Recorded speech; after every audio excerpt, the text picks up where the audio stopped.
앞두고 광주와 담양의 재래시장에서 AI 항원이 검출되면서 상인들의 걱정이 커지고 있습니다.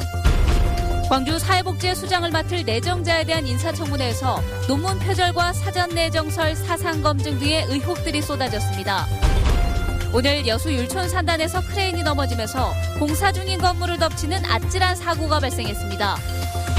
검은도 인근 바다에서 참치 양식이 성공하면서 값비싼 참치를 저렴하게 먹을 날도 멀지 않았습니다. 여러분 안녕하십니까? 고병원성 AI 바이러스가 또 검출됐습니다. 이번엔 광주와 담양의 전통시장에서입니다. 추석 대목이라 상인들이 울상입니다. 방역당국은 추석을 전후해 조류 인플루엔자가 확산될까 봐 바이러스를 차단하는 데 안간힘을 쓰고 있습니다. 먼저 최준수 기자가 보도합니다.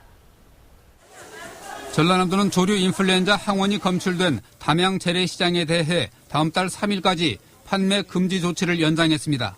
담양 시장에 대해서는 앞으로 2주간 더 추가로 해갖고 판매 중지를 하고 거기에 고병원성이 만약 검출이 됐다 할 때는 거기는 폐쇄 조치까지도 저희들이 조치를 해나갈 계획입니다. 조류 인플루엔자 발병이 시작되자 추석 대목을 맞은 닭과 오리 시장이 때이른 된소리를 맞고 있습니다. 이렇게 안 되진 않았는데 안 팔리긴 안 팔리네. 올해 전남 도내에서 발생한 조류 인플루엔자는 벌써 29건. 그때마다 닭과 오리 시장은 크게 휘청이고 있습니다. 더구나 농식품부가 국내 통신사와 함께 분석한 빅데이터 자료에 따르면 16개 시군 66개 읍면동에 AI가 확산될 가능성이 있는 것으로 나왔고 광주 전남에 15개 시군이 집중돼 긴장감을 더해주고 있습니다. 농식품부는 추석 전후 바이러스를 차단하기 위해 오는 23일과 31일 전국 일제 소독의 날로 정하고 전국 농장과 도축장 등을 대상으로 집중적으로 소독을 실시할 계획입니다. MBC 뉴스 최진수입니다. AI가 발생하면 닭오리 소비가 급격히 줄어듭니다. 불안감 때문인데요. 그러나 국내에서 AI 바이러스가 사람에게 전파된 사례는 없습니다.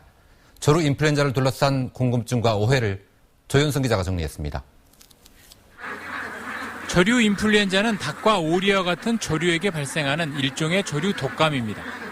비병원성과 저병원성은 전염성이 낮지만 고병원성은 전염성이 높고 드물게 사람에게서도 감염 증상이 나타나는 것으로 알려졌습니다. 하지만 지난해부터 세계적으로 유행 중인 조류 인플루엔자 바이러스는 사람에게 감염된 사례가 없습니다. 또 2000년대 들어 중국과 동남아 등지에서 수백 명이 조류 인플루엔자에 감염이 됐을 때도 국내에서는 환자가 발생하지 않았습니다. 75도 이상에서 요리를 하면 바이러스가 죽기 때문에 익혀서만 섭취한다면 닭과 오리를 안심하고 먹을 수 있습니다. 조류 인플루엔자가 처음 알려졌을 때 불안감이 커지면서 소비가 급감하자 양계협회 등에서는 닭과 오리를 먹고 조류 인플루엔자에 걸리면 수억 원씩의 보험금을 주겠다는 광고를 내놓기도 했습니다. 이동이 많은 명절을 맞아 소비자들로선 닭과 오리 농장, 철새, 도래지 등의 방문을 자제하는 것 정도가 지켜야 할 수칙입니다. 농림부는 지난 6월 영암에서 고병원성 조류 인플루엔자가 확인된 후 석 달 동안 추가 감염 사례가 나타나지 않아 종식 선언을 검토 중이었습니다. MBC 뉴스 조현성입니다. 광주복지재단 대표 내정자에 대한 인사청문회가 열렸습니다. 이명박 정부 시절에 정부를 옹호하는 시국선언에 동참했다는 논란에 이어서 논문 표절 의혹이 추가로 제기됐습니다. 보도에 한신구 기자입니다. 먼저 논문 표절 의혹이 도마 위에 올랐습니다. 지난 2007년 보건복지부로부터 용역을 의뢰받았는데 납품도 하기 전에 학술대에 먼저 발표했고 인용이나 주석 없이 학술지에 게재하는 등 연구윤리를 위반했다는 겁니다. 연구 용역을 하는 기간의 과정의 결론들을 그대로 거의 결과물에 토시 하나 안 틀리고 그대로 쓰는 것은 학적 양식에 맞지 않는 것 같아요. 지난 2009년 이명박 정부를 비판하는 시국선언에 맞서 반시국선언 교수 명단에 포함된 것이 광주 시민정서와 광주정신에 부합하냐는 추궁과 함께 병역 회피와 사전 내정설 의혹도 제기됐습니다. 굉장히 심장에 이념적으로도 그리고 시정 철학과 가치를 함께할 수 있는 사람인가라고 하는 이런 측면에서 적임자가 아니다라고 하는 평가들을 많이 하고 있는. 엄기웅 내정자는 반시국선언은 명단이 도용된 것이라며 도용 당사자로부터 확인서를 받았고 연구 용역은 논문으로 보지 않은 관례상 학술대회나 학회지 게재 등은 큰 문제가 되지 않는다고 해명했습니다. 연구 실적으로 인정을 받을 수 있는 학술지에 다시 재투고를 해서 그것을 게재하는 경우에 그것은 일반화되어 있는 학계의 관례입니다. 엄내정자가 혜택도 없고 편견과 차별이 두려워 장애인으로 등록하지 않았다고 밝힌 데 대해서도 사회복지를 책임지는 기관장으로서 자격 미달이라는 지적도 제기돼 오는 23일 인사청문회 결과보고서 내용과 24일 최종 채택 여부에 관심이 쏠리고 있습니다. MBC 뉴스 한신구입니다. 아시아문화전당 공개에 맞춰서 예술국장이 3주 동안 진행한 개관 페스티벌이 막을 내렸습니다. 일단 출발은 성공적으로 보이는데 대중성을 어떻게 잡느냐, 이건 숙제로 남았습니다. 김인정 기자입니다. 아시아 영화의 거장 차이밍량이 자신의 미장센을 광주 무대 위에 펼쳤고 아피차퐁 등 촉망받는 여러 분야 작가들이 광주에서 무대 첫 작품을 올렸습니다. 공동화된 구도심의 빈집 위에는 돈이 필요 없는 공화국이 만들어졌습니다. 개관축제 3주 동안 아시아 예술국장은 광주의 풍경에 동시대 예술을 더했습니다. 동양과 그다음에 이제 세계적인 하나의 그런 두 가지 흐름 속에서 이 축제가 진행됐고요. 그리고 굉장히 국내에서 보기 힘든, 해외에서도 보기 힘든 그런 거장들이 이제 모였고. 총 33개의 작품을 무대에 올린 개관 공연은 당나라 승려, 발링 회담 등 30여 차례 공연을 매진시키며 관객 만여 명을 끌어들였습니다. 30%가량은 서울 등 수도권 관객이었습니다. 원래 이걸 보려면은 정말 멀리까지 가서 봐야 되는데, 그리고 약간 지금 현재 굉장히 좀 흥미롭게 생각하고 있는 주제들을 담은 그런 작품들이 많아서. 극장의 모양새부터 그 안에 담긴 공연의 내용까지 관람객들은 시종일관 고정관념을 흔드는 경험과 마주했습니다. 신선하다 혹은 난해하다로 평가는 엇갈렸지만 지금 이 순간 현대 예술의 최전선에서 무슨 일이 일어나고 있는지를 한눈에 볼 수 있게 한 첫 출발이었습니다. 광주가 중심이 돼서 아시아가 아시아를 서로 마주보는 이제 그런 플랫폼이 된 거, 그게 제 생각에는 아시아에 있어서 가장 큰 성과인 것 같아요. 다만 공동 제작했다며 선보인 작품 대다수가 제작비만 지원하고 이름을 올린 데 그쳐 콘텐츠 생산기지라는 별칭을 무색해한 점은 아쉬움으로 남았습니다. 또 예술국장이 가져온 변화를 지역민들이 함께 느낄 수 있도록 한 발짝 더 다가갈 방법 역시 고민해야 할 과제로 남았습니다. MBC 뉴스 김인정입니다. 여수 율촌 산단에서 대형 크레인이 넘어지면서 공사 중인 건물을 덮치는 아찔한 사고가 발생했습니다.